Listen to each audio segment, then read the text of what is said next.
We have a chance once again to make Montanans proud of their leader and of her future. Because of these needs and desires and the tremendous opportunities before us, it is a great opportunity, and I take great pleasure in introducing to you my friend and the next governor of Montana, Dr. Olszewski.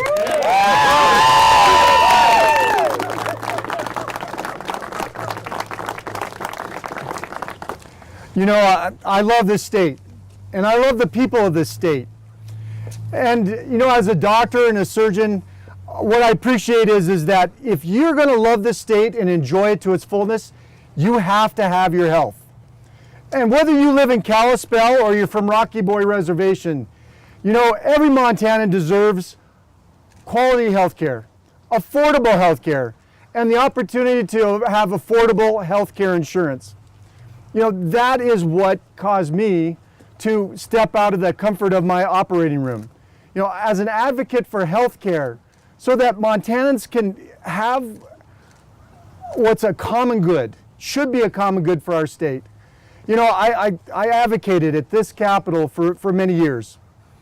In 2013, I asked a then freshman Representative Alan Redfield, I said, hey, what is the way that I can have the most impact in helping create affordable health care and make sure it's available to all Montanans? And he looked at me and he said, oh, where is he? He said, well, Doc, he said, what you need to do is get skin in the game, get elected, and lead the way. Well,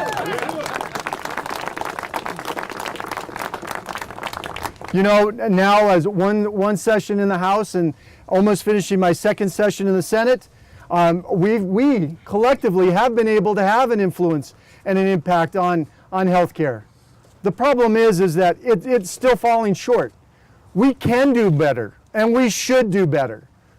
So with the encouragement and the endorsement of everybody behind me and basically over 30 legislators, you know, I am honoring and I am willing to announce that I am your next candidate for governor of this great state of Montana.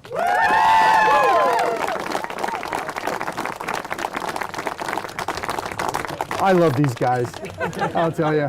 We love you. So what are my 3 reasons to run? Number 1 is that in order for us to really conquer the problems and the crises of our state, we need to reset government and our relationship between the governor's office and legislature. Because I will tell you that one of our biggest frustrations that I've seen in the last 3 sessions is that the legislative branch is merely tolerated for 90 days and ignored for 2 years until the next session. And that's got to stop. Amen. Yeah. If we can rebalance that relationship to where the legislature and the governor's office works as co-equal partners in governing, then now we can fight and conquer opioid addiction. We can and fight and conquer suicide, mental health problems. We can and should fight and be able to take care of health care and make it affordable, right? Number 2, the reason, well, my core reason I became a representative and a public servant is about affordable health care. So this session, you know, I brought a bill that would make it that if you paid for your health care, you would get a refundable tax credit for it. Because we know that if you truly pay for your health care, you can't afford it. And if the government pays for your health care, you have no control over it. You know, and so for this part, if you're paying for your health care, then we're going to make sure that you're paying with pre-tax dollars, not post-tax dollars, and so that we can find a way to make that easier and more affordable. You know, we're also going to fight and we're going to work on the costs of medicine, not just about access to health care, but the costs. And we did that starting this year with working on the low-hanging fruit. How do we make medicines less expensive? And I commend the fact that we have Senate Bill 71 that's going to be heard in the House today. We need to make sure that the monies that are spent are only for medicine and not to support multi-billion-dollar companies. Yes. Yes.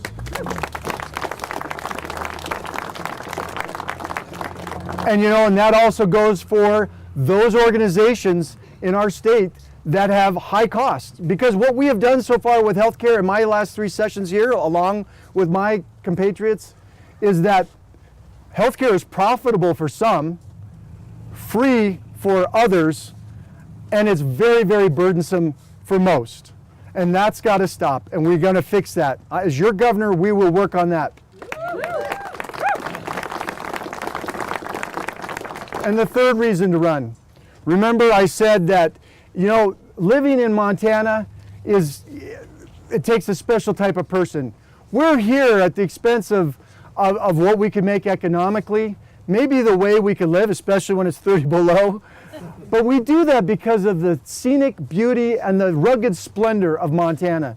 And you cannot enjoy that unless you have access to the public lands for hunting, fishing, and recreating. So, you know, we're going to fight and defend our public lands, but we're also going to open up the access to our public lands like we're doing with the Public Access Lands Act that we have this year.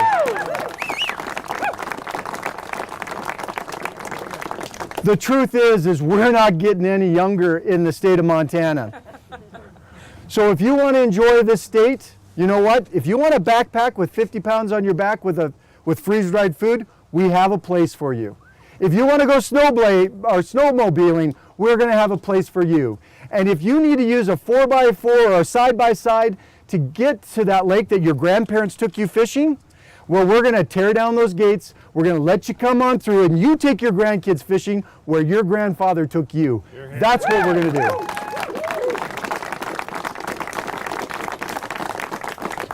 So the truth is that we're not done with the session. And I promise you that we're not going to be distracted after this announcement. We're going to go back in that beautiful building with Lady Justice on top. And what we're going to do is we're going to finish out this session hard, and we're going to fight for the people of Montana. After that, I will go and tour the state, a listening tour. And here's the deal. In order to start this process 6 years ago, I had to have the consent of my patients and my family.